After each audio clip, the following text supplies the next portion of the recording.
एक बालक ने भगवान शिव को पेड़ से रस्सी में बांध दिया, पर इसके पीछे कारण क्या था? दरअसल एक दिन वो बालक अपनी गायों को चराने के लिए जंगल में नदी के किनारे ले जा रहा था। तभी उसकी नज़र एक महान तपस्वी पर पड़ी, जो आंखें और नाक बंद किए गहन योग साधना में लीन थे। बालक कुछ देर तक उन्हें कौतूहल से निहारता रहा। अंततः जिज्ञासा के वश उसने पूछ ही लिया कि वे इतनी कठिन साधना क्यों कर रहे हैं। संत ने उत्तर दिया कि वे भगवान शिव के साक्षात दर्शन पाने के लिए तप कर रहे हैं। ये कहकर संत वहां से चले गए। उनके जाने के बाद बालक के मन में भी वही भाव जाग उठा।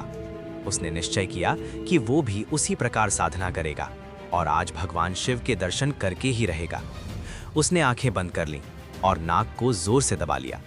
सांस रुकने लगी और उसकी प्राण शक्ति क्षीण होने लगी। उधर कैलाश पर्वत पर भगवान शिव का आसन विचलित हो उठा। शिवजी ने ध्यान द्वारा देखा कि एक मासूम बालक निष्कपट भाव से अपने प्राणों की परवाह किए बिना केवल उनके दर्शन की लालसा में कठोर तप कर रहा है। बालक की हठ भरी भक्ति से प्रसन्न होकर भगवान शिव तुरंत वहां प्रकट हो गए और बोले, वत्स, अब बस करो, मैं स्वयं तुम्हें दर्शन देने आया हूं।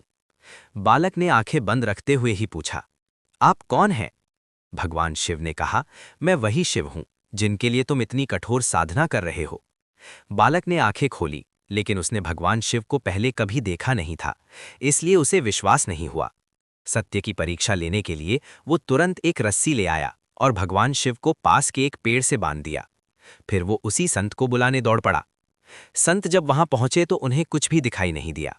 उन्होंने कहा, मुझे तो यहां भगवान नजर नहीं आ रहे। तब बालक ने भगवान शिव से पूछा, यदि आप सच में शिव हैं तो संत को दिखाई क्यों नहीं दे रहे?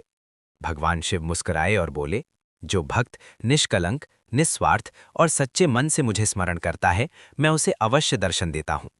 तुमने बालहठ और शुद्ध श्रद्धा से मेरी आराधना की, इसलिए मुझे कैलाश छोड़कर यहां आना पड़ा। लेकिन ये संत अभी भी पूर्ण निर्मल भाव से साधना नहीं कर पा रहे हैं।